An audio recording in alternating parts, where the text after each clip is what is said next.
Assalamualaikum dan selamat sejahtera. Saya ucapkan kepada semua yang sudi bersama kami dalam forum JIS dan COVID-19 pada hari ini. Bersama saya, moderator anda, Nur Syakina Aifah binti Muhammad Saleh dan 3 orang barisan panel. Panel pertama kita pada hari ini adalah Siti Nur Faizah binti Muhammad Ahmad. Panel kedua, Nur Syahidah Nadira binti Bahari dan panel ketiga kita adalah Dizi dan Rasha binti Johani. Ketiga-tiga mereka merupakan pelajar daripada Universiti Pendidikan Sultan Idris dalam jurusan Ijazah Sarjana Muda Pendidikan Geografi dengan kepujian. Hari ini, seperti yang sedia maklum, kita akan berbincang mengenai satu topik iaitu JIS dan COVID-19. Seperti yang kita sedia maklum bahawa negara kita bahkan dunia sekarang ini sedang diserang dengan sejenis penyakit berjangkit iaitu coronavirus atau lebih dikenali sebagai COVID-19. Penyakit ini telah merenggut ratusan ribu nyawa dan sekiranya wabak ini tidak dikawal, ia mungkin akan menjadi satu pandemik yang terburuk dalam lipatan sejarah dunia. Dalam bagi menangani, kawal dan mengekang penularan wabak penyakit yang tidak mampu dilihat ini, sudah pastinya kita memerlukan kepakaran teknologi yang mampu membantu dalam mengesan serta menganalisis data dengan tepat dan pantas. Teknologi yang akan dikatakan mampu membantu kita dalam situasi pandemik COVID-19 ini adalah sebuah teknologi ataupun aplikasi yang dipanggil GIS. Bagi mengetahui dengan lebih lanjut mengenai apa itu yang dikatakan dengan GIS ini, elok kiranya saya buka forum kita pada kali ini dengan soalan pertama kepada panel pertama kita iaitu Puan Siti Nur Faizah. Soalan saya untuk panel pertama kita iaitu Puan Siti Nur Faizah, bolehkah Puan memberikan penjelasan secara terperinci mengenai apa yang dimaksudkan dengan GIS dan bagaimana aplikasi ini berfungsi sehingga ia mampu memberikan manfaat kepada negara kita dalam menangani isu COVID-19 ini? Silakan Puan. Okey, baiklah. Terima kasih kepada moderator kita pada hari ini. Dan terima kasih juga kepada soalan yang diberikan iaitu maksud GIS dan bagaimana aplikasi ini berfungsi sehingga ia mampu memberikan manfaat kepada negara kita dalam menangani isu COVID-19 ini. Jadi, sistem maklumat geografi atau dalam bahasa Inggerisnya dikenali sebagai Geographic Information System atau Geographical Information System ataupun melalui singkatan perkataan GIS yang diambil sempena huruf pertama sistem maklumat geografi dalam bahasa Inggerisnya. Jadi sistem GIS ini adalah sistem maklumat yang diaplikasikan dalam konteks geografi dan dipergunakan dalam bidang-bidang lain yang berkaitan dengan fenomena permukaan bumi. Jadi GIS ini boleh didefinisikan sebagai satu sistem maklumat yang berkeupayaan untuk menyimpan, mendapatkan semula, mengurus, mengolah, menganalisis dan memaparkan semula data bukan ruangan serta data yang berujukan ruangan geografi bagi tujuan penyelesaian masalah dan pembuatan keputusan. Jadi daripada situ kita boleh memahami bahawa GIS ini mempunyai kebolehan berkomunikasi dengan pelbagai bidang dengan menghubungkaitkan data ruangan dan data sedia ada serta menyelesaikan permasalahan pelbagai bidang itu. Jadi GIS ini ditakrifkan sebagai himpunan teknologi yang berkemampuan mengutip, menyimpan dan menganalisis data melalui model yang dikehendaki. Interaksi data ruangan dan bukan ruangan ini dibuat untuk mewujudkan fenomena perancangan yang lebih baik. Dalam pada masa yang sama, keberkesanan GIS ini telah diakui oleh Pertubuhan Kesihatan Sedunia WHO dengan mengatakan bahawa GIS ini bernilai di dalam mengumpul dan mempersembahkan data pada peringkat kebangsaan dan wilayah, khususnya data alam sekitar dan data hasilan kesihatan yang memberi impak kepada kegunaan perkhidmatan kesihatan. Jadi beberapa kumpulan penyelidik contohnya di Australia bermula pada tahun 1990-an lagi telah menjalankan penyelidikan menggunakan aplikasi GIS bagi sektor kesihatan awam. Malah hubungan antara penyakit dan persekitarannya memang sudah diketahui umum sejak berzaman lagi. JIS juga telah dilihat sebagai alat yang berpotensi untuk memperbaiki kesihatan penduduk dan menyumbang kepada pembangunan polisi, pelaksanaan dan sebagainya. Jadi WHO ini juga menyatakan bahawa JIS adalah satu alat yang berguna untuk penyidik dalam bidang kesihatan kerana kesihatan dan penyakit adalah akibat daripada pelbagai gaya hidup dan faktor persekitaran termasuk tempat tinggal manusia itu sendiri. Jadi JIS boleh memberi hubungan antara wabak COVID-19 ini dengan potensi jangkitan berdasarkan sejarah pergerakan pesakit. Jadi di mana seperti yang kita sudah tahu, COVID-19 ini merupakan wabak penyakit baharu di era ini. Jadi secara umumnya peranan JIS ini dalam membendung gejala ini adalah jelas di mana JIS berperanan dalam mengumpul, menyimpan, menganalisis, memanipulasi dan memaparkan semula maklumat mengikut kehendak pengguna. Jadi itu saja daripada saya. Okey. Terima kasih panel pertama kita dengan penjelasan yang cukup terperinci dan jelas sebentar tadi. Baik, seterusnya saya ajukan soalan kedua kita kepada panel kedua kita dan soalan saya berbunyi, seperti yang kita sedia maklum, pelbagai strategi telah diatur oleh kerajaan bagi menangani wabak ini, antaranya dengan melarang perhimpunan secara beramai-ramai, penutupan institusi pendidikan, menghentikan perkhidmatan awam, mengunci bandar ataupun dengan istilah kita melockdown dan melaksanakan perintah kawalan pergerakan dan banyak lagi. Jadi bagaimana kita melihat keberkesanan langkah yang telah dijalankan ini dan apakah media yang telah digunakan? Jadi saya persilakan panel kedua kita untuk menjawab soalan tersebut. Okey, baiklah, terima kasih kepada moderator kita. Okey, bagi menjawab persoalan yang diajukan oleh moderator tadi, kita boleh dapat lihat ia digunakan melalui geometrik gunaan, iaitu GIS ni lah. Semua data atribut ni mengenai COVID-19 dihubungkan secara atas talian oleh Center for Science and Engineering di Johns Hopkins University. Ianya menjadi rujukan seluruh dunia untuk mendapatkan status terkini wabak COVID-19. Semua ini dilakukan dengan bantuan pemetaan daripada S3.com. S3 ini adalah satu platform perkongsian pemetaan data, pemetaan lokasi secara meluas berserta analisa data.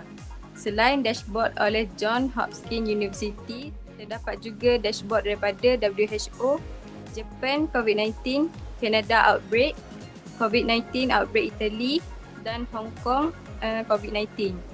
Terdapat juga data interaktif statistik COVID-19 yang dikongsikan dengan kerjasama S3 ini oleh Channel News Asia Singapura.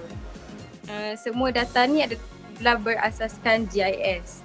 S3 Malaysia ni menyediakan portal hub GIS sebagai satu platform perkongsian data GIS berkaitan dengan COVID-19 di Malaysia dan juga seluruh dunia.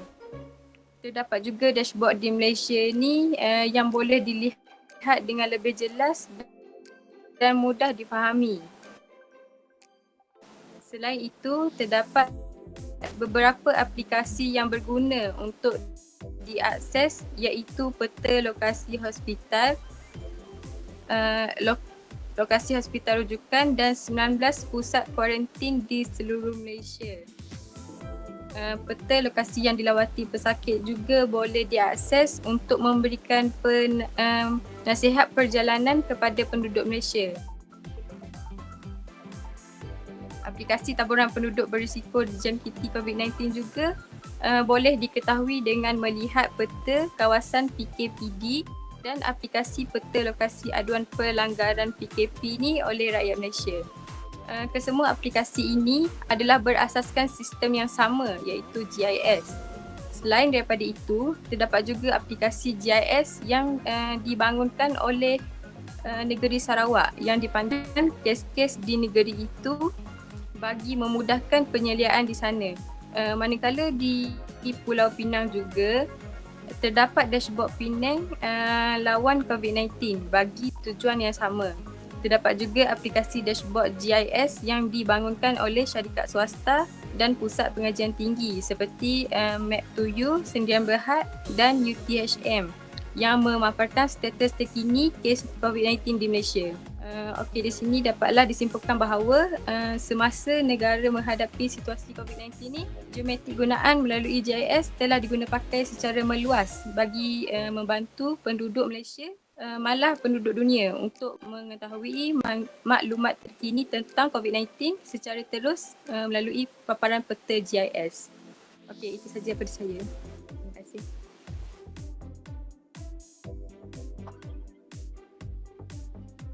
Terima kasih saya ucapkan kepada panel kedua kita sebentar tadi dengan penjelasan cukup menarik mengenai esri.com. Saya sendiri pun baru tahu ya mengenai apa itu ya esri.com. Lepas ni mungkin kita boleh cuba melayari mengenai apa yang dikatakan oleh panel kedua kita sebentar.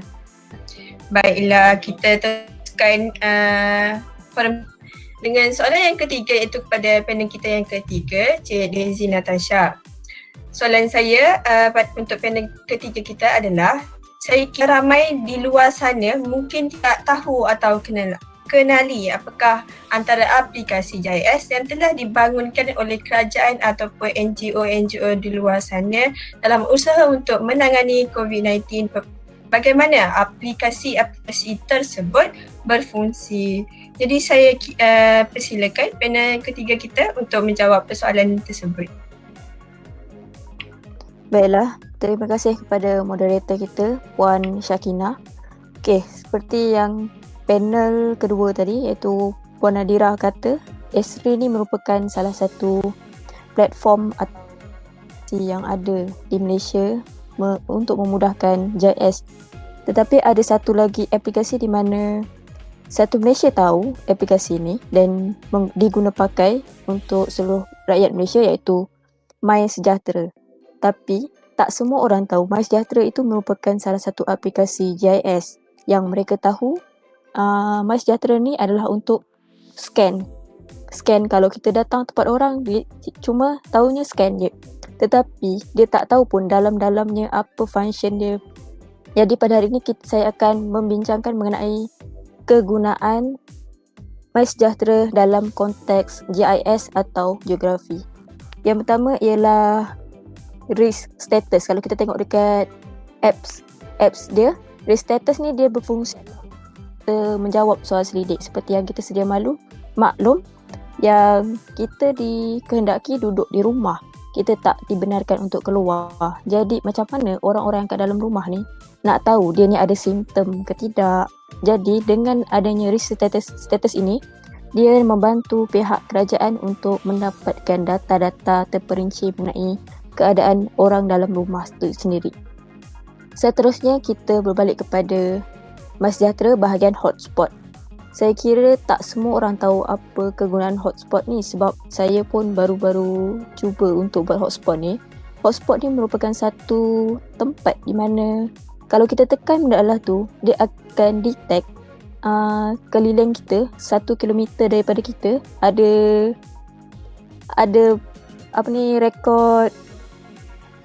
rekod COVID ataupun tidak. Jadi dengan adanya, kalau kita tahu kita dah ada COVID, dah sasah, kita pun boleh dalam masa yang sama kita dapat jaga diri kita, kita tak perlu keluar. Okey, seterusnya ialah digital health. Saya rasa macam tak semua orang tahu digital health ni sebab pada masa dulu kalau kita nak check up ke klinik atau hospital, kita datang je terus. Tetapi dengan digital health ni, dia tinggal kita buat appointment kat doktor sekarang sejak COVID-19 ni berlaku. Sebab kalau kita ke klinik tetapi tak ada appointment lah, kita tak dibenarkan masuk.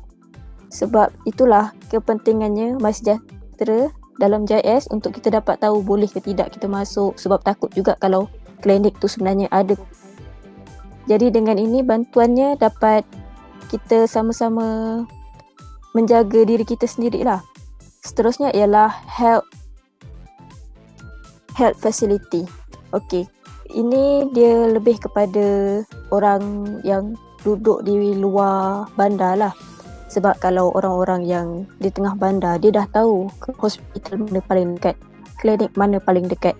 Tetapi yang luar bandar, kalau contohnya orang tu berbalik ke rumah, contoh dari Johor ke Pahang, dia pergi, tiba-tiba orang tu ada COVID dan dia pun dah kena duduk 14 hari kat sana kan. Jadi dia tak tahu pun kat mana hospital terdekat, kat mana klinik terdekat. Jadi dengan bantuan health facility ni, dia dapat detect hospital yang terdekat yang boleh kita datang dan yang boleh kita cek. Dan pastikan tempat tu mempunyai kosong atau sifar COVID-19. Okey, seterusnya kita juga ada perkara-perkara yang kita perlu tahu. Macam kalau Esri, kita kena tengok laman web kan. Tapi kalau di MySejahtera ni, kita boleh detect secara terus melalui terus ke portal untuk tahu berapa kes baru, berapa yang kes aktif, berapa kes sembuh. Jadi saya kira MySejahtera merupakan salah satu komponen GIS yang diguna pakai secara menyeluruh pada rakyat Malaysia ini. Sekian.